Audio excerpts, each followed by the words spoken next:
मुख्यार्थम भाव पूजा वंदना समीतम श्रुतभक्ति कायसज्ञम करोमियम।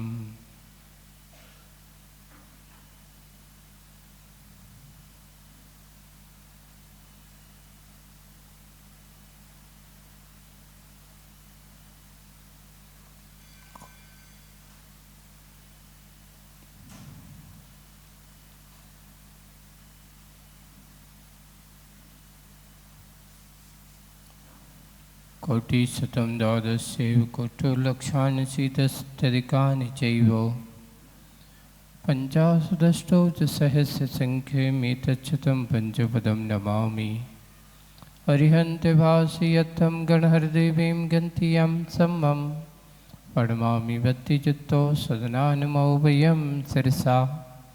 भिक्षां बन्ते श्रुतभक्तिकावसग्गो कौतसालक्ष्यम् अंगो वंगे पैने पाहुडे परियम्मी सुत्त प्रणमामि योग पुबगे छुलिया चेव सुत्ते तुदम कहायम से अनिचकालम अंचे मी पूजे मी बंदा मी नमंसा मी दुख को कमको वैलाउ सुगैगम नम समाहि वंडम जिनगुर संपत्ति होय मज्जम नवोसो आपराने काचर विनयम पूर्वाचन कमीन सकल कर्म क्षयार्थम व पूजा वंदना समेतम आचार्य भक्ति कायसज्ञम करोमियम।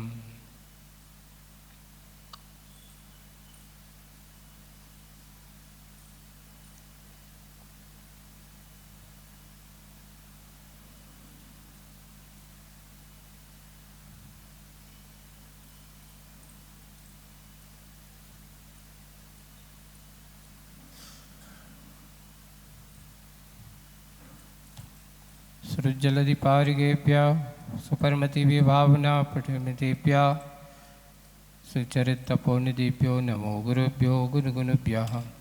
छत्तीस गुण समग्गे पंचविहाचार्य करण संदर्शे शिष्यानुग्रह कुशले धम्मारिये सया वंदे गुरुवत्ति संजमेने तरंति संसार सायरम गौरम छिन्नन्ति अट्टिकम्बं जन्मं मरणं न पावन्ति।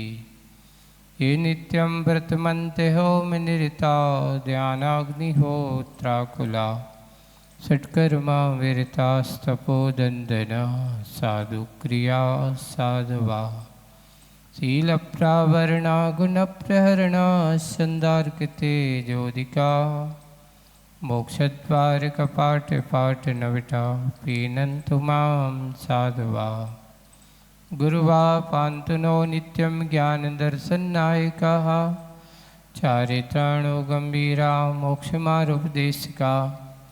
भिक्षां वन्ते आयुर्भक्ति कावसग्गो कौतसालुचिं समनान समदस समचरचित्ताणं पंचविहाचानम् आर्यानम् आराधि सदनानोपदेशानम् वज्रायानं तिरुगुलपालनयानं सभ्यसावनं शयनिचकालम् अंचिमी पूजेमी बंदामी नमंसामी दुःखको कमको वैलाओ सुगैगमनम समाहिवन्नम जिनगुण संपत्ति होय मज्जम।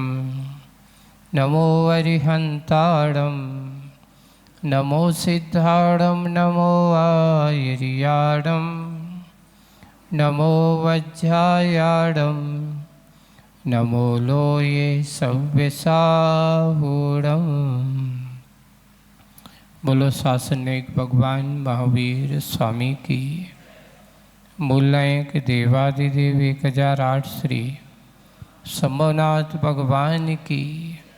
परम पूज्य आचार्य गुरुवर श्री विद्यासागर जी महाराज की। आचार्य श्री समय सागर जी महाराज की।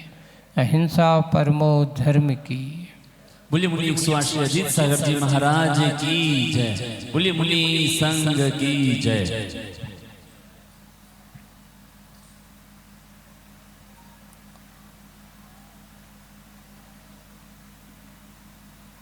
मुनियों की महानता और मुनियों की उस कथा को सुनना मुनिराजों के उस चर्या के बारे में चिंतन करना,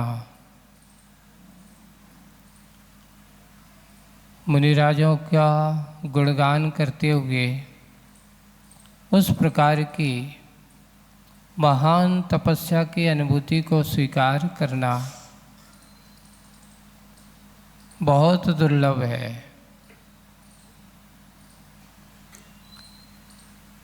ऐसे हमारे पुराने बड़े बड़े विद्वान लोग जो हुए हैं, उस समय ऐसी जी आज जो आप लोगों को जितने मुनिराज दिख रहे हैं,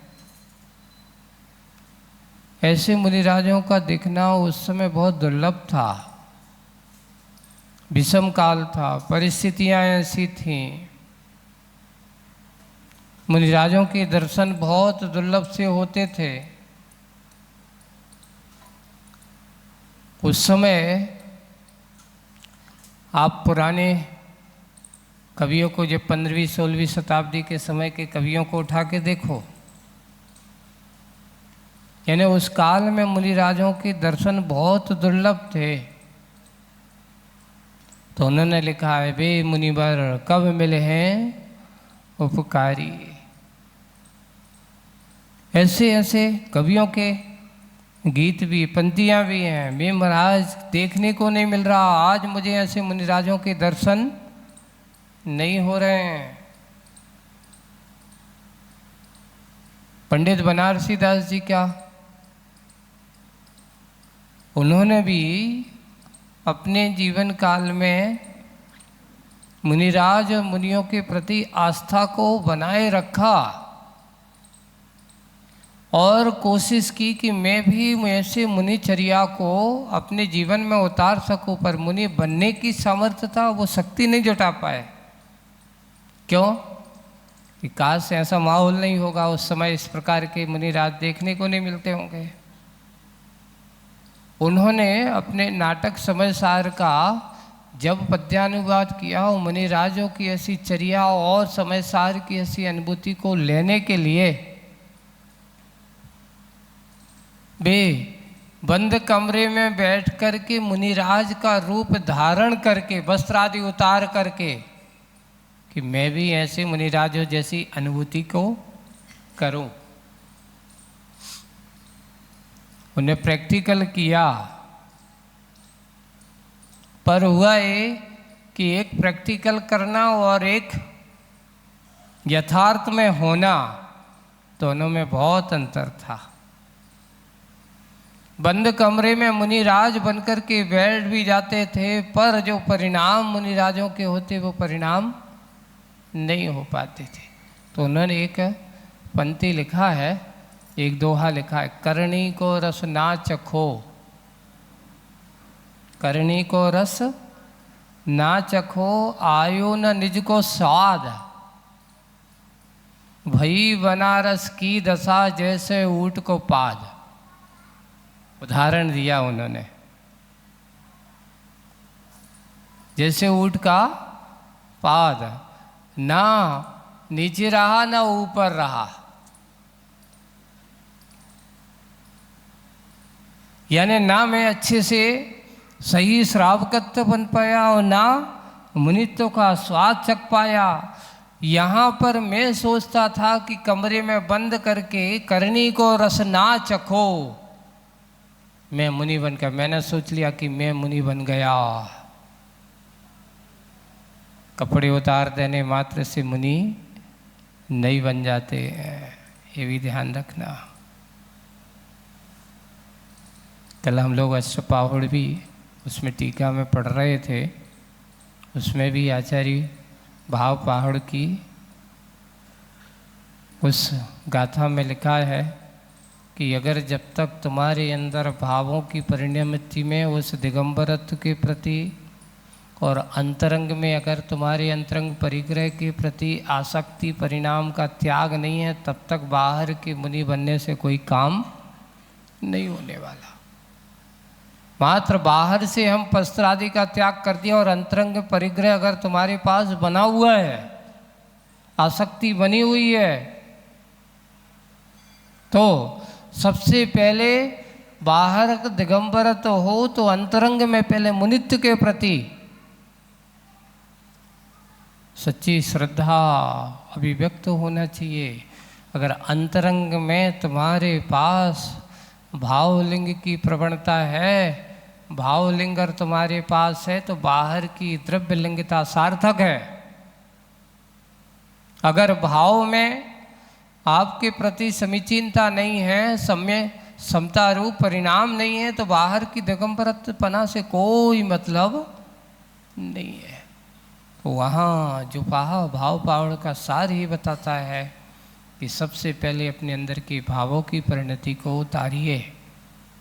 बनारसी दास जी ने सोचा, बाहर का खूब प्रयास किया, पर अंतरंग से बोले कि मुनि बन के बैठ गया। वस्त्र उतार दिए, वस्त्र उतार करके ध्यान में बैठ गया, तभी किसी ने दरवाजा खटखटा दिया। अब बताओ ध्यान लगेगा? कोई आ गया, मन कहाँ चला गया? अरे जल्दी कपड़े पहनो, कोई आ गया। यानी सोचा था कि मुनि बनूंगा, अपने आत्मा का अनुभव करूंगा, लेकिन जैसे ही कोई व्यक्ति आया, किसी के आवाज आते ही मन में एक भय पैदा हो जाता है कि तू वस्त्र नहीं पहने हैं। क्यों? जब ये डर होने लगे, इस प्रकार की प्रणति आने लगे, समझ लेना अभी तेरे अंदर लज्जा भाव प्रदर्शित है, अभी तेरे अंदर विकार भाव गया नहीं है। अभी कपड़े पहनने के भाव, जैसे ही कोई आता था तो वहाँ पर झट से फट से मैं वस्त्रों को धारण करता। तो वही है, करनी को रस ना चखो, आयो न निज को स्वाद। मैंने ऐसा किया, बिना महाव्रतों को स्वीकार करके, दीक्षा लिए बिना मैं मुनि बना, तो मुझको अपने आत्मा का स्वाद नहीं आया। तो उन्होंने अपने लिए भाई बनारस की दशा, तो उन्होंने उदाहरण दिया जैसे ऊँट को पाद, ऊँट का पाद ना इधर का ना ऊपर का ना नीचे का, ऐसी दशा होगी। न मैं अपना एकदम मुनिबन का अनुभव कर पाया समीचीन, और ना श्रावकत्व की ओर आ पाया। बस आज की बात यहाँ पर यही है कि जब तक हमारे मन में उस दीक्षा के प्रति, त्याग के प्रति, संकल्प के प्रति समर्पण नहीं होगा, अंदर की भावना नहीं होगी, बाहर से मात्र मुद्रा को धारण कर लेने से कल्याण नहीं होता। मात्र बाहर से हम दिगंबरत्व तो स्वीकार कर लें तो उससे कल्याण होगा? बिल्कुल नहीं होगा। जब तक तुम्हारे अंतरंग में तदरूप द्रव्य लिंगता के प्रति सार्थक रूप परिणाम नहीं होंगे, तब तक तुम्हारा कल्याण होने वाला वही दीक्षा सार्थक है जो अपने आप को जानने का कारण बने, अपने आप को पहचानने का कारण बने। वही सच्ची दीक्षा है। आज की कविता का नाम भी क्या है? संन्यास। आज की दीक्षा भी क्या है? संन्यास। प्रश्न नंबर 43, तोता क्यों रोता। चलते हैं कि हम अंदर के संन्यास की ओर की यात्रा करें। अब आप कहोगे महाराज जी हम लोगों को क्यों सुना रही है? तो आप लोगों की बात, हमें तो अभी दीक्षा लेने नहीं है। और आप कहोगे हम सुन लेंगे, करेंगे तो वही जो हमें करने। बंधु ये ध्यान रखना, आचार्यों ने तुम लोगों को उपदेश देने के लिए कहा है, तो उनसे ये कहा कि भला ही ये श्रावक हों, लेकिन इनको उपदेश किसका देना? किसका देना? मुनि बनने का उपदेश देना, आर्य का बनने का उपदेश देना। गृहस्थ बनने का उपदेश दोगे तो तुम्हारे लिए क्या हो जाएगा? इनको उपदेश जब भी दो, इनके लिए संदेश जब भी देना, तो मुनि बनने का संदेश देना। ये आचार्यों ने आगम की बात लिखा है कि कोई भी मुनिराज अगर धर्मोपदेश करता है तो सबसे पहले जिनेंद्र भगवान के गुणों का वर्णन करो या फिर मुनि महाराज के गुणों का वर्णन करो। वीतरागता के स्वरूप का वर्णन करना चाहिए, और जो वीतरागता के स्वरूप का वर्णन करेगा, हो सकता है इन रागियों के मन में वीतरागता के भाव जाग जाए। कोई ना कोई तो होगा, ऐसा तो नहीं होगा कि कहावत है पत्थर पर थोड़ा पानी डालते डालते आखिर पत्थर पर कभी ना कहीं थोड़ा बहुत निशान पड़ ही जाता है। रसरी आवत जावत है सिल पर पड़त निशान। कोई कहेगा कि भाई कुछ नहीं है तो कम से कम ये मुनि नहीं बन पाए तो मुनियों की सेवा करने वाले तो बने रहेंगे कि नहीं, मुनियों की परिचर्या कराने में सहयोगी तो बने रहेंगे कि नहीं, इनके अंदर मुनियों के प्रति आस्था भाव बने रहेगा कि नहीं। इसलिए उपदेश हमेशा किसका देना चाहिए, इनके अंदर रागी बना के नहीं।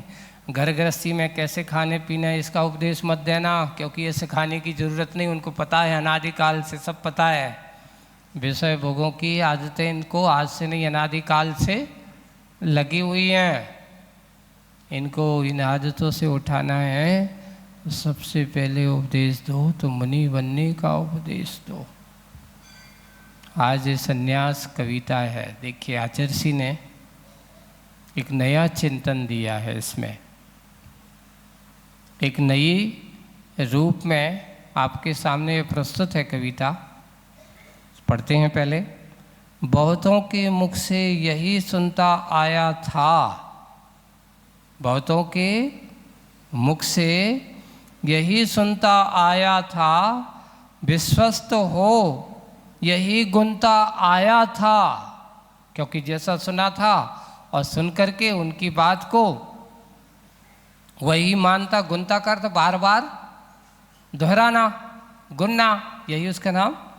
तो विश्वस्त हो यही गुनता आया था कि सबसे नाता तोड़ना, वन की ओर मुख मोड़ना संन्यास है। सबसे नाता तोड़ना और वन की ओर मुख मोड़ना संन्यास है। किंतु आज गुरु कृपा हुई है, अपने आप को आचार्य जी क्या कर रहे हैं, किंतु आज मेरे ऊपर गुरु कृपा हुई है, ठीक पूर्व से विपरीत, ठीक पूर्व से विपरीत विश्वास हुआ है, संन्यास का एहसास हुआ है, विश्वास हुआ है, संन्यास का एहसास हुआ है कि बिना भेदभाव से, बिना खेद भाव से, बस मात्र एक वेद भाव से एक साथ सबके साथ साम्य का नाता जोड़ना। किसका नाता जोड़ना? साम्य का नाता जोड़ना, सब में समानता की दृष्टि रखना, और मैं को यानी अपने आप को विश्व की ओर मोड़ना सही संन्यास है। कविता एक बहुत गहरी और चिंतनशीलता की ओर आ रही है। देखिए पुरानी परिभाषा से लगें तो देख यहाँ क्या कहा कि अगर मात्र पहले जो सुना था कि जो जिनको वैराग हो गया वन की ओर चले गए, मुख मोड़ लिया, संन्यास ले लिया, बैठ गए, लेकिन आज हमारे ऊपर गुरु कृपा हुई है कि काश अगर हमारे गुरु महाराज भी ऐसी वन की ओर चले जाते तो हमें ऐसे गुरुओं का समागम कैसे, अगर वो उनकी दृष्टि मेरे ऊपर नहीं पड़ी होती, जैसे आचार्य श्री अपने गुरु महाराज को कह रहे हैं वैसे हम भी आचार्य श्री को कह रहे हैं। आचार्य श्री के ऊपर आचार्य ज्ञान सागर जी महाराज की कृपा हुई है तो हमारे ऊपर आचार्य विद्यासागर जी की कृपा हुई है। एक दूसरे की कृपा पात्र। देखिए जब तक एक दूसरों से संबंध, उनका एक दूसरे से परंपराओं से संबंध जुड़ता है और वो जुड़ करके चलता है, बस इतना ही है। ये श्रवण परंपरा हो, धर्म की परंपरा हो, ऐसा मत सोच लेना कि मात्र इतना ही है, मैंने कर लिया तो बस हो गया। नहीं, परंपरा एक व्यक्ति से नहीं, एक व्यक्ति के माध्यम से अनेक व्यक्तियों तक पहुंचती है।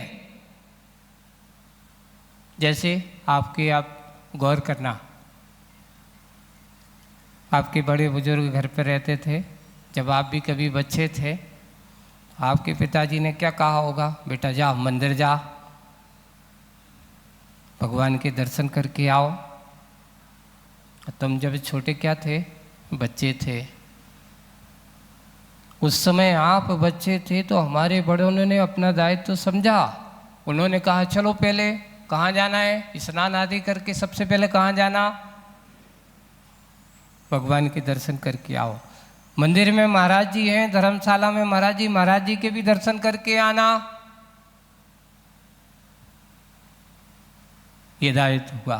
तो क्या हुआ, उसने धर्म की परंपरा को स्वीकार किया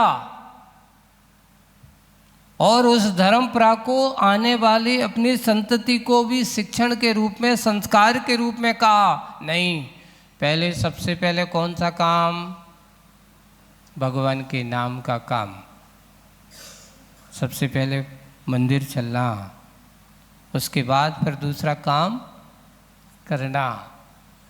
यहाँ से ये हमारी धर्म की परंपराएं, धर्म की धाराएं बढ़ती चली जाती हैं। लिख कर के नहीं, लग कर के धर्म के संस्कार दिए जाते हैं। मात्र हम लिख कर के गए तो उस लिखने से काम नहीं होगा, उसको करके, उसको पढ़ के, उसको सुन करके, उसको सामने वाले को बता करके तभी धर्म की परंपराएं चलती हैं। आज ये परंपराओं हमारे पास जो आ रही हैं कैसी है, आज हमारे पास उस धर्म की, उस तत्व की, जिनवाणी की इतना जो सारभूत है, कितना है, बहुत कम है भाई। क्यों, धीरे धीरे धीरे धीरे धीरे धीरे धीरे धीरे क्या होती चली जाती है। एक आचार्य का बहुत अच्छा उदाहरण है, देखिए कि आज हमारे पास भगवान की वाणी, भगवान का उपदेश किस रूप में है, कितना है। अपन पढ़ते थे एक जिनवाणी स्तुति, वीर हिमाचल तैनिक किसी गुरु गौतम के मुख कुंड धरी है।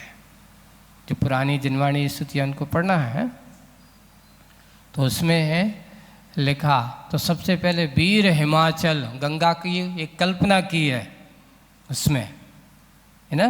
तो वीर हिमाचल, महावीर रूपी हिमाचल, यानी उस पर्वत से ये जिनवाणी रूपी गंगा की क्या निकली, ऐसी विशाल धारा निकली, विशाल धारा निकली और गिरती है। जैसे गंगा नदी जहाँ से निकलती तो सबसे पहले कहाँ गिरती है, कुंड में गिरती है। तो कौन से, तो हिमाचल रूपी गंगा वीर हिमाचल से निकली, गुरु गौतम के मुख कुंड धरी है, वहाँ आकर के गिरी और वहाँ से उस धारा को, उस कुंड के माध्यम से अलग अलग छोटे छोटी धाराओं में विभाजित होती चली जाती है। उनकी इच्छा के अनुसार विभाजित होती। गौतम गणधर के माध्यम से वो जिनवाणी का सार सभी जीवों को अपने हिसाब से उसमें लिखा कि जो जैसे त्रियंच है तो त्रियंचों के हिसाब से उस जिनवाणी का सार मिलता है। मनुष्य है तो कौन से क्षेत्र का मनुष्य है, कोई कन्नड़ को है, कोई दक्षिण भारत को है, कोई वागड़ को है, कोई गुजराती है, कोई मराठी है, आदि आदि। तो सबको महाराज उसके अनुसार, उसकी भाषा के अनुसार 18 महाभाषाएं होती हैं, लघु 7 शतक भाषा समेत 18 महाभाषाएं, 700 लघु भाषाएं, इतनी ऐसी जिनवाणी को वहाँ से गणधर परमेष्ठी के माध्यम से वो जिनवाणी को विभाजित किया जाता है अब आप कहोगे महाराज गौतम गढ़धर तो सबसे बड़े ट्रांसलेटर माने जाएंगे। नहीं, ये समोसण की एक महिमा है। आपको एक वहाँ कोई कंप्यूटराइज नहीं है कि यहाँ से कहते महाराज यहाँ से एक बाल बोला तो सबको ट्रांसलेट अलग अलग हो जाता होगा। जैसे आज के सिस्टम ऐसा है, मान कोई एक लेक्चर देता है और कोई देश के सबके अलग अलग हैं तो सबके ट्रांसलेटर हो, उसका सिस्टम ऐसा है कि एक बोलते हैं उनके अपने वो लगे हुए हैं, वैसे ट्रांसलेट होते हुए उनके पास वो पहुँचती चली जाती है। समूसण में ये आज की बात कर रहे हो, समूसण में तो इससे पहले हमारी सारी व्यवस्था कैसे होती थी। कुछ बातें को आपको प्रैक्टिकल करके दिखाया जाता है, बताया नहीं जाता। हमारे यहाँ भगवान की वाणी 18 महाभाषाओं से युक्त थी। महाभाषाएं जो बहुत बोली जाती हैं, प्रमाणिक होती है। ये तुम्हारी जो क्षेत्रीय भाषा है, जैसे यहाँ बागड़ में आ गए तो आप लोग बागड़ी बोलते हो, है ना। क्षेत्र के तरह अलग अलग जहाँ जाओगे बदलती रहती है, भाषाओं में अंतर आता रहता है। यहाँ गुजरात में थोड़े और जाएंगे गुजराती आ जाएगी, और उस गुजराती में भी कई तरह की गुजरातियाँ हैं। जैसे तुम्हारी मिक्सिंग हिंदी और गुजराती मिली हुई है, तो दोनों का मिला हुआ संयोग है तो उसका नाम बागड़ी हो गया है। ऐसी है तो सब भाषा है। तो वहाँ से चलते चलते जब आया तो भगवान की वाणी सबको अपनी अपनी भाषाओं के रूप में परिवर्तित हो जाती है। अब लेने वालों ने लिया, अब लिया वहाँ से लेकर के आए तो आचार्य जी ने एक बहुत बड़ा उदाहरण, अच्छा उदाहरण चिंतन दिया था। जैसे एक बहुत बड़ी बर्फ की सिल्ली है ना, तो उसको एक गौतम गढ़धर के माध्यम से वो आए और ऐसे सुत धारा आचार्य द्वादशांग के पाठी ऐसे आचार्यों के पास वो बर्फ की सिल्ली आई। वहाँ से फिर द्वादशांग के फिर 11 अंग के धारी आ गए, फिर 10 पूर्व के धारी आ गए, और बढ़ते घटते घटते घटते ऐसे चलते चलते जैसे आप एक बर्फ़ की सिल्ली को हाथ लगाते जाओ, एक दूसरे को देते जाओ, तो वो बर्फ़ की सिल्ली क्या होती चली जाती है, घुलती जाती कि नहीं, क्या बढ़ती जाती है, घुलती जाएगी, घुटती जा रही, घटती जा रही, घटती जा रही है। उसके बाद फिर अंगधर आचार्य, सुतधर आचार्य, कितने आचार्य हमारे ऐसे आते चले जा रहे हैं। और ऐसे आचार्यों की परंपराओं से आचार्य कुंद महाराज आ गए। और जब देखा कि पहले हमारे सबसे ऐसे अंगधर आचार्य, एक अंग के धारी, मात्र आचार अंग के धारी आचार्य बचे, कौन, धरसेन महाराज। यहाँ तक कोई ग्रंथ लिखा नहीं जाता था, धरसेन महाराज तक कोई ग्रंथों को लिखता नहीं था। वो बैठ जाते थे, हम सुन लेते थे। उस समय कोई सामने ऐसे पढ़ने पढ़ाने वाली किताबों की जरूरत नहीं होती थी, लोग सुनते थे, सुनकर के उनको याद हो जाता था। इतना एकाग्र व्यक्ति होता था, क्षयोपशम इतना अच्छा होता था पहले के आदमियों का, क्योंकि पहले का खान पान अच्छा था, इसलिए व्यक्ति का एकाग्रता भी अच्छी थी। आज के व्यक्ति की एकाग्रता क्यों भटक गई है, क्यों भटक रहा है, क्यों? उसमें कहा मन में चंचलता आने का कारण है कि आज के व्यक्ति का खान पान शुद्ध नहीं रहा। इसलिए पहले के लोगों की याददाश्त, अभी तुम्हारे पुराने बुजुर्गों की देखते थे तो पूरे सब कुछ याद रहता था। जब से मोबाइल आया है सबकी याददाश्त तोड़ा डाली। बताओ, पहले तुम लोगों के गांव के जब घर पे एक लैंडलाइन चलती थी तो पूरे गांव के कौन के घर का कौन सा नंबर है बिना याद करे सबको याद हो जाता था कि नहीं हो जाता?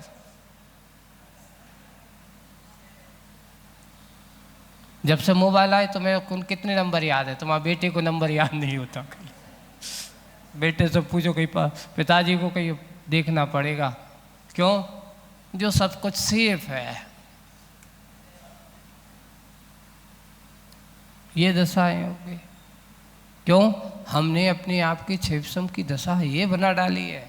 वही हुआ, आचार्य धरसेन महाराज तक ये हो गए कि अब एक अंग एक पाठी व्यक्ति नहीं बचे, याद करने वाले व्यक्ति नहीं रहे, तो उन्होंने चिंता हो गई। सोचिए, आज से 2000 साल पहले की बात है ये,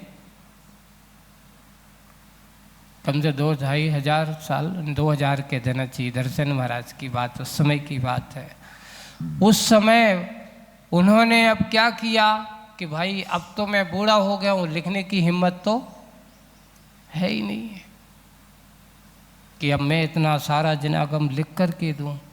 खबर भेज दी मुनि मंडली में, दक्षिण भारत में कोई अच्छे 2 साधुओं को हमारे पास भेजो, जिससे मैं अपना जनवाणी का क्या कर सकूं, क्योंकि अब आने वाला समय, अब स्मृति में रखने वालों की कमी होने वाली है, क्षेपसम कम होने वाला है, इसलिए जनवाणी को लिखना जरूरी होगा। और उन्होंने 2 महाराज आए। ये पुष्पदंत भूतबली महाराज उनका नाम नहीं था, ये तो महाराज ने जब परीक्षा के बाद धरसेन महाराज ने उनकी परीक्षा ली कि वास्तविक इनके पास एकाग्र चित्तता है कि नहीं, तो उन्होंने एक मंत्र दिया कि भाई आप दोनों मिलकर के इस मंत्र को सिद्ध करो। अब दोनों को मंत्र दिया, एक में अक्षर कम था, एक में अक्षर ज़्यादा था। अब हुआ ये, विद्या सिद्ध तो हुई, लेकिन एक अक्षरी वाली थी उसको थोड़ी सी विकृत हुई, कम वाली थी हीन हुई। कारण क्या है? उन दोनों ने चिंतन किया कि कहीं कहीं ना कुछ गड़बड़ है, और उन्होंने देख करके मंत्र को अच्छे से देखा, ओहो इसमें तो एक अक्षर ज़्यादा है और इसमें एक अक्षर, मंत्र को सुधार करके किया, सुधारा और सुधार करके उन्होंने सिद्ध किया, और सिद्ध करके तो उनका कहा गया, एक पुष्पदंत नाम क्यों पड़ा, तो उनके दांतों की पंक्ति थोड़ी टेढ़ी मेढ़ी थी, और जब उन्होंने किया तो उनकी दंत पंक्ति अच्छा ऐसा हुआ कि उनकी ठीक हो गई, बिल्कुल सुंदर हो गई, इसलिए उनका नाम क्या पड़ गया, पुष्पदंत पड़ गया। और भूतबली नाम क्यों पड़ा, तो भूतों ने आकर के उनकी बहुत पूजा अर्चना की, भक्ति की, इसलिए उनका नाम भूतबली पड़ गया। ऐसा नाम कथाओं में पड़ गया, इसलिए दोनों महाराज का पुष्पदंत और भूतबली पूरा का पूरा जनागम उन्होंने दिया। कम समय में सार संक्षिप्त रूप में सूत रूप में कहा। अब सूत रूप में तुम्हें हमने ये बताया है, अब इसको लिपिबद्ध करना है। उन्होंने कहा कि अब समय सिद्धांत की रक्षा करना है, तो यही सिद्धांत अपना आगम बनेगा, इससे ही बीज रूप बनेगा, इससे ही सारा सिद्धांत निकलने वाला है। तत्व की व्याख्या की गई और उन्होंने उसको लिपिबद्ध किया। लिपिबद्ध कहाँ हुआ?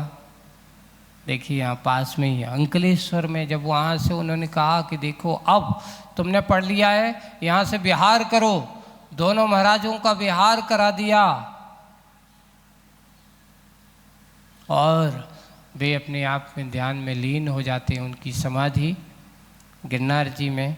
धरसेन आचार्य महाराज की गुफा किसने देखी बताओ? तुम लोग सब लोग गिरनार जी की यात्रा करी? धरसेन आचार्य महाराज की गुफा देखी? कोई ने नहीं देखी। क्यों? इतना समय नहीं होता अपने पास।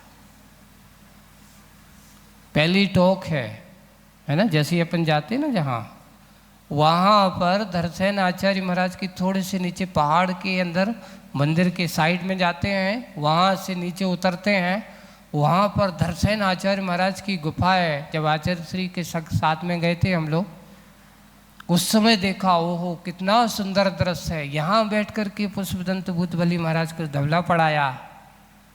आचार्य श्री ने कहा देखो ऐसी जगह है, बहुत सुंदर है, साइड में ऐसे एकदम मनोहारी दृश्य है, कोई कोलाहल नहीं, शांत, एकदम शांत, बहुत सुंदर गुफा बनी हुई है। वहाँ पर लेकिन अब अपना जाना बंद हो गया। तो ला करके वहाँ जब देखा तो कहीं चिलम पड़ी थी, कहीं उधर उधर की राख आग पड़ी थी। लोगों ने वहाँ जा कर के कुछ जादू टोना मंत्र तंत्र सिद्धि आदि करते थे, वहाँ पर होंगे। वहाँ देखा तो कुछ लोग जाते होंगे वहाँ पर। देखा आचार्य श्री बैठे, वहाँ की कुछ फोटोएं हैं। आचार्य श्री दर्शन आचार्य महाराज की गुफा के वहाँ बाहर बैठ करके हम सब लोगों ने 10-15 मिनट ध्यान किया वहाँ बैठ करके। कितना अच्छा मनोरम दृश्य है। सामने बिल्कुल खाई, ऐसा पूरा जंगल, बहुत बड़ी खाई है, हरा भरा, पत्थरी पत्थर, चट्टान ही चट्टान। तो ऐसे दर्शन आचार्य महाराज की गुफा को भी उस समय देखा था। वहाँ से पुष्पदंत भूतबली महाराज को विहार करा दिया। विहार कराने के बाद उसको लिपिबद्ध किया गया। 6 खंडों में विभाजित जिनवाणी की गई, इसलिए उसका नाम क्या लिखा गया? सतखंडागम। 6 खंडों में लिख कर के लिपिबद्ध हुआ। और लिखते लिखते चतुर्मास में पूरा चतुर्मास हो गया। चतुर्मास के बाद गर्मी आए, गर्मी के ज्येष्ठ मास पर सुत पंचमी को जो पड़ा था उसको उन्हें लिपिबद्ध किया गया। और उस दिन जब वो आगम लिखा गया तो विशेष श्रावकों ने उस समय महोत्सव मनाया, इसलिए इसका नाम क्या पड़ गया? सत पंचमी महोत्सव मनाया जाता है। जिनागम का उदय जो आज हमारे पास है, इसको बीज रूप में है सतपंचमी महोत्सव। आचार्य पुष्पदंत भूतबली महाराज के द्वारा सिद्धांत ग्रंथ की रचना की गई थी। उसके ऊपर फिर टीकाएँ हैं, बड़ी बड़ी टीकाएँ लिखी। वीरसेन महाराज ने टीका लिखी और भी हमारे अनेक आचार्यों ने टीका लिखी और उसको वेश बना करके बड़े बड़े ग्रंथों की रचनाएँ हुई।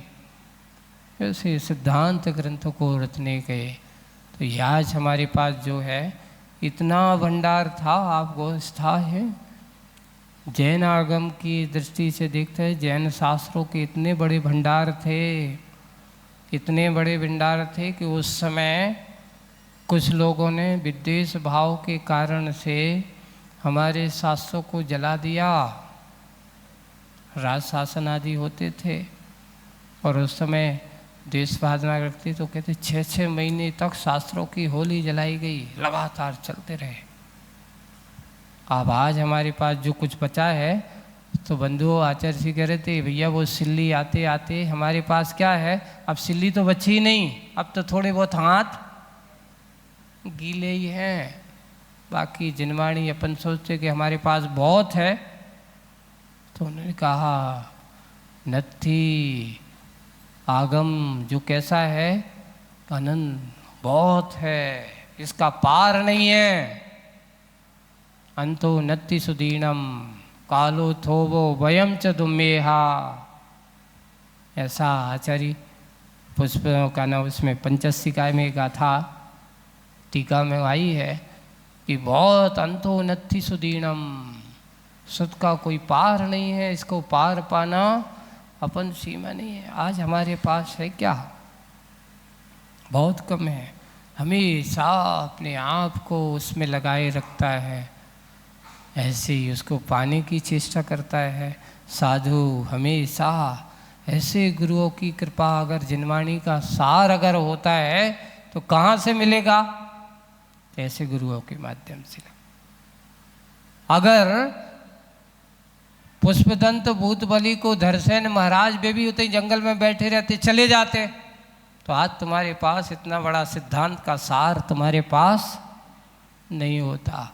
उन्होंने वन को छोड़ करके इस तरफ मुख मोड़ा, शिष्य की ओर मुख मोड़ा, उसी का परिणाम ये है कि आज तुम्हारे पास सतखंडागम जैसे शास्त्रों का समागम है।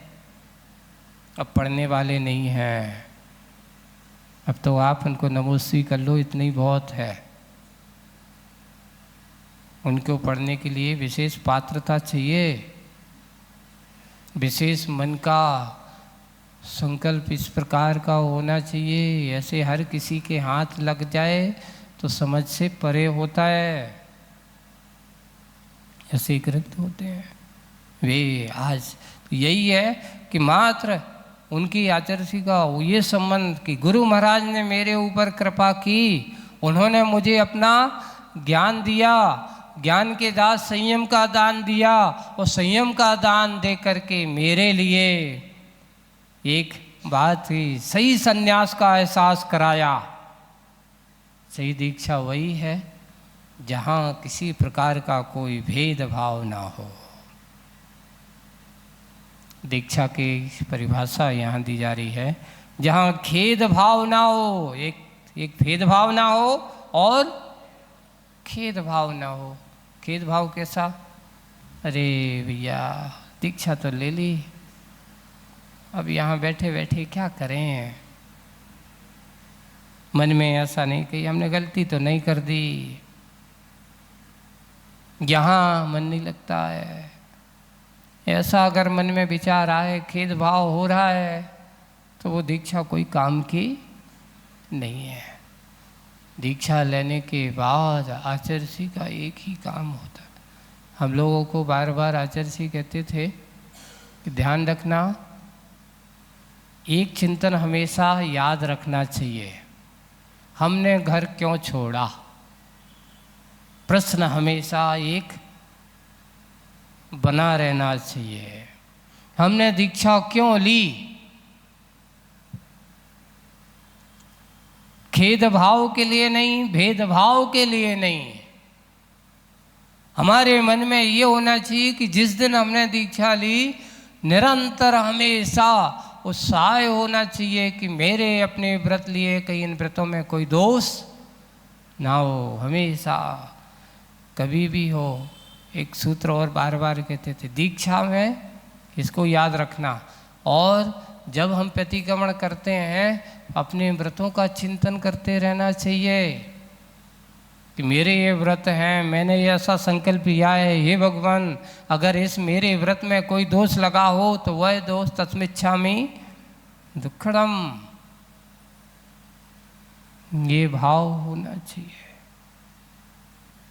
मुनि के लिए भी और श्रावक के लिए भी। श्रावक के भी व्रत होते ना, श्रावक का भी एक संकल्प है, ये भी उसका एक दीक्षा का प्राथमिक भूमिका है। श्रावक की भूमिका में अणुव्रतों को स्वीकार करना, अर्थात लिखा 12 व्रतों को वही स्वीकार कर रहा है। श्रावक प्रतिमाओं को ग्रहण कर रहा है, संकल्प ले रहा है, अर्थात वह अपने आप को मुनि बनने का अभ्यास प्रारंभ कर रहा है। मुनि बनने की ओर अपने आप को लगाने का प्रयास कर रहा है। और जो ऐसे भाव ही नहीं करते, समझ लेना उसके अंदर ये सब होने के बाद, सामर्थ्य होने के बाद, शक्ति होने के बाद फिर भी व्रतों के प्रति आस्था नहीं है, तो समझ लेना क्या हुआ। मनुष्य जीवन मिला पर हमने उसका उपयोग सही नहीं किया। हुआ अपन कहते तो एक भजन पढ़ते, तूने जानो न रतन को मोल, हेरा दव हीरा ककरन में। पहले पुराने भजन चलते थे, तूने जानो न रतन का मोल, इस रत्न का मोल नहीं समझा और उसको कहाँ कंकर पत्थरों के साथ उसको रख दिया और उसमें पटक गिर गया। अब सोचिए, बहुमूल्य हीरा कंकर पत्थरों के साथ पड़ गया और उसमें जाकर के गुम गया। अब खोजते रहो, मिलने वाला नहीं है। वैसे ही मनुष्य पर्याय को रत्न की तरह कहा और इसको विषय कसायों के कचरों में पटक दिया, भोगों के कचरों में पटक दिया, कंकर पत्थरों में लगा दिया। आप घूमते रहो, भटकते रहो, खोजते रहो, उसका उपयोग होने वाला नहीं है। इसलिए हीरे को चमक उतारो, चमकाओ। यहाँ पर यही कहा कि पुनः मिलेगा ये पर्याय कोई भरोसा नहीं है। छैडाला की इस पंक्ति को याद रखना कि हे भव्य आत्माओं, कि जैसे सागर में मणि फेंक देने के बाद उस मणि को खोजना बहुत दुर्लभ है और खोजने पर मिल जाना बहुत दुर्लभ है ना। सागर में, समुद्र में हाथ में आया हुआ अच्छा उत्तम रत्न उसमें फेंक दिया, अब फेंक करके उसको खोज रहा है। जैसे सागर में फेंका हुआ रत्न मिलना बहुत कठिन है और दुर्लभता से बहुत प्रयास के साथ अगर मिल गया, वैसे ही कहा ये आचार्यों ने लिखा है कि सागर में फेंके हुए रत्न का मिलना जैसे दुर्लभ है, वैसे पुनः मनुष्य पर्याय मिलना भी दुर्लभ है। इसकी कीमत समझना। अगर आया और चला गया, पुनः मिलेगी कोई भरोसा। इसलिए हमारे पास रत्न है, अनमोल रत्न है, इसकी कीमत समझो। इसको अगर सुंदरता, इसकी चमक, तो आचार्य जी बार बार हम लोग से कहते, जैसे दीक्षा है आपने ली है, अपने अंदर के गुणों को प्रकट करते हैं, तो आप कैसे करते हो, कैसे अपने अंदर की चमक आती? तो बोले कि जब हम लोग महुआ जी में थे, तो वहाँ पर बाजू में एक कारखाना था, काय को हीरे को तराशने का, उस पर पहलू बनाने का। तो हम लोग गए, आचार्य जी ने देखा कैसे पहलू बनाते हैं, तो वो कच्चा उन्हें बनाना चालू किया। जैसे ही वो उस पर लगाता तो हीरे की चमक उभर करके, जहाँ जैसे ही उस सांड पे लगाता उसकी चमक मिलकर सामने और आ जाती, लगाता जा रहा है, धीरे घिसता है, उसकी चमक प्रकट हो जाती है। बस आचार्य जी तत्काल बोलते हैं, देखो जैसे इस हीरे के अंदर छुपी हुई चमक बाहर आ रही है, वैसे ही मुनिराजों के अंदर, अपने अंदर की कसायों की परत से गुण आपके छुपे हुए हैं, और तप के सांड पर लगा देते हैं, व्रत संकल्प के सांड पर इसको लगा देते हैं। जैसे जैसे हमारे व्रतों की उस संपर्क में आता है, हमारे गुण कैसे हीरे जैसे चमकने लगते हैं। हमारी चमक उस हीरे की तरह चमकदार बन जाती है। हमें भी अपनी चमक को बरकरार करना है, तो सबसे पहले अपने व्रतों के प्रति कैसे होना चाहिए? संन्यास वही है, खेद भाव नहीं, भेदभाव नहीं, क्योंकि खेद भाव और भेदभाव आपकी चमक को कम करेंगे। साधु को कहीं पर भी रहे, भेदभाव, किससे भेदभाव करना है तो अपने भेद ज्ञान करना है, भेदभाव करने की ज़रूरत नहीं है। अगर ये भाई सामने वाले को लगता जरूर है, अरे महाराज ये तो उनके ही हो गए, सोचने वाले को कोई किसी के बारे में अपन कह नहीं सकते। उद्देश्य अगर साधु का अच्छा होता है, तो अगर सामने वाले की योग्यता दिखती, अगर उसको कहता है, तो इसका भेदभाव नहीं है, उसको मालूम है कि ये ऐसा कर सकता है, इसके पास ऐसी क्षमता है। एक बहुत अच्छी बात कही गई थी, एक व्यक्ति आया, महाराज जब देखो जी हम आए थे मांग भी आ जाते, बड़ी शिकायत थी उसको, यानी दान वगैरह या कुछ भी इस प्रकार। और जहाँ जाओ तो महाराज भी कहते भैया अच्छा है करो, वो भी ऐसा है। हम तो परेशान हो गए, लेकिन मांगने आते तो हम देते हो कि नहीं देते? बल्कि देते तो हैं। तो उसको मैंने आचार्य बहुत अच्छे उदाहरण दिया गया है। क्या दिया? ये बताओ, आदमी पत्थर किस पेड़ में मारते, ये बताओ, कौन से पेड़ में पत्थर मारते हैं बताओ? जिसमें फल लगे हों। जिसमें फल नहीं लगे उसमें कोई पत्थर मारता नहीं, मारता ना। सोचो आप फलदार पेड़ हो, क्या हो आप? अहो भाग्य है, बिना फल वालों को कोई देखता नहीं है, ऐसा सोचो। कभी ये मत सोचो कि ये हमसे मांगने आ जाते, नहीं। फलदार पेड़ पर हर कोई पत्थर मारता है, पर बदले में वो फल देता है, पत्थर नहीं देता। ये दानी का स्वभाव होता है। दानी ऐसा होना चाहिए, फलदार पेड़ की तरह। ऐसा दानी जो होते हैं वे हमेशा कभी दान का अभिमान नहीं करते, दे करके कभी ये नहीं कहते कि नहीं मैंने दे दिया। बस अब नहीं और नहीं। नहीं, दान में कभी संतुष्ट नहीं होना। अगर आप इसमें संतुष्ट हो गए, जैसे धन में आप संतुष्ट नहीं होते, तो मैं कहूँ सके तो उससे पहले आपको दान में भी संतुष्ट नहीं होना। दान जितना दोगे उतना ही तेरा उत्थान ही होगा, और जितना जोड़ के रखोगे उतना ही तेरा अवदान होगा, बढ़ेगा, ऊंचा उठेगा। वही बात है। इसलिए हमेशा एक साथ, भेदभाव नहीं, खेदभाव नहीं, और मात्र एक वेद भाव होना चाहिए, मैं कौन हूँ। वेद का अर्थ यहाँ पे पुरुष स्त्री ये नहीं, वेद का अर्थ ज्ञान स्वभावी हो। विद्या तो ज्ञान के अर्थ में आती है। मैं कौन हूँ, मैं कैसा हूँ, ऐसा भाव होना चाहिए। मेरा स्वभाव क्या है, ऐसे स्वभाव का परिचय जिसको हो जाता है, इसका नाम वेद भाव। मैं स्त्री हूँ, मैं पुरुष हूँ या नपुंसक, ऐसा चिंतन नहीं करना। मैं कौन हूँ, ज्ञान स्वरूपी एक आत्मा हूँ। अपने अंदर के ज्ञान स्वरूपता की ओर आ जाना, आत्मा के अनुभव की ओर आना, यही दीक्षा का सार्थकपना है।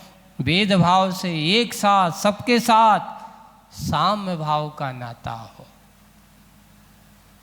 छोटा हो तो छोटे जैसा, बड़ा हो तो बड़े जैसा है, बच्चे हो तो बच्चे जैसे हो, बड़े हो जाओ तो बड़े जैसे हो,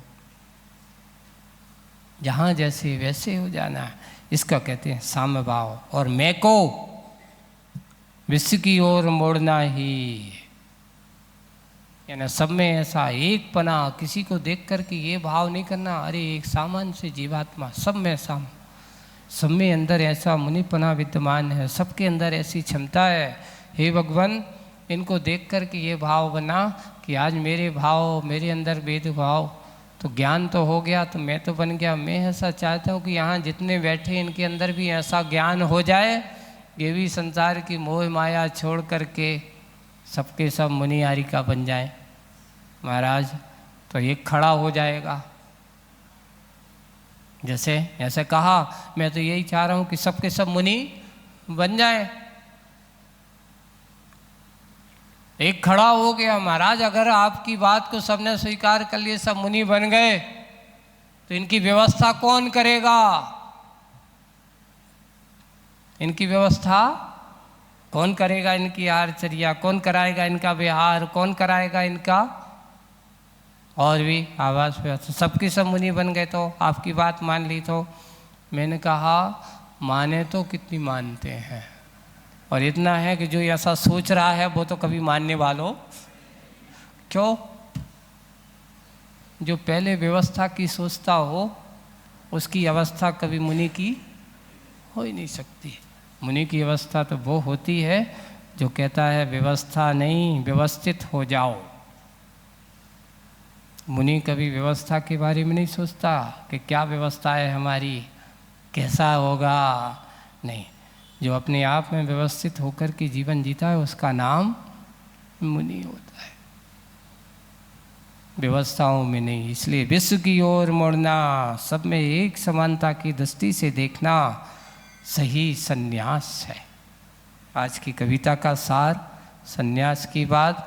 और बहुत अच्छे आचार्य जी ने ये कहा कि मात वन में बैठ जाने का नाम अकेला सन्यास नहीं है, वन की ओर मुख मोड़ करके वन की ओर चला जाने का नाम सन्यास नहीं है। सन्यास का अर्थ है अपने आप को सबके साथ बैठ करके साम्य भाव को प्राप्त हो जाना, अपने वेद ज्ञान को प्राप्त हो जाना, वेद ज्ञान को प्राप्त कर लेना।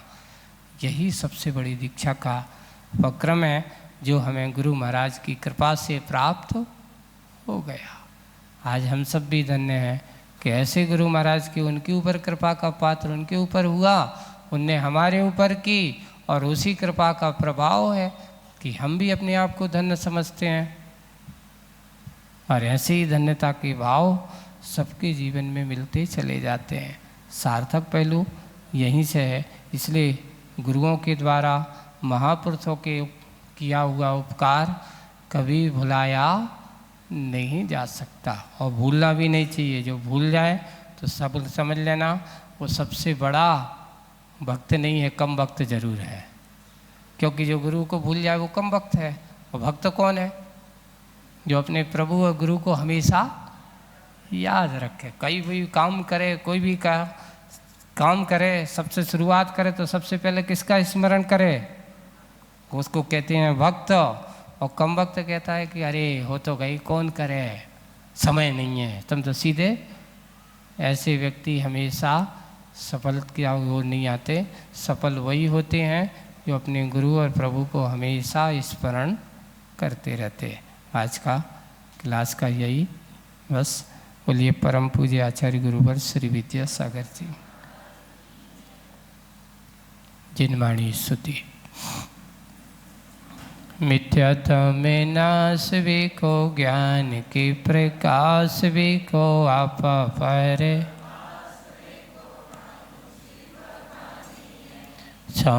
द्रव्य जान भी को, वंदे विधिवान भी को, सो पर प्रछान भी को,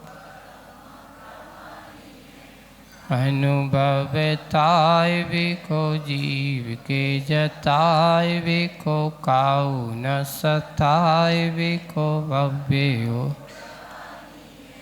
जहाँ तहाँ तार भी को, पार के उतार भी को, सुख विस्तार भी को, यही जिन वाणी है। जा वाणी के ज्ञान ते सूझे लोकालो, सो वाणी मस्तक नमो सदा देत हो ढो। हे जिन वाणी भारती तो जपो दिन रे, जो तेरी शरणा गहे सो पावे सुख।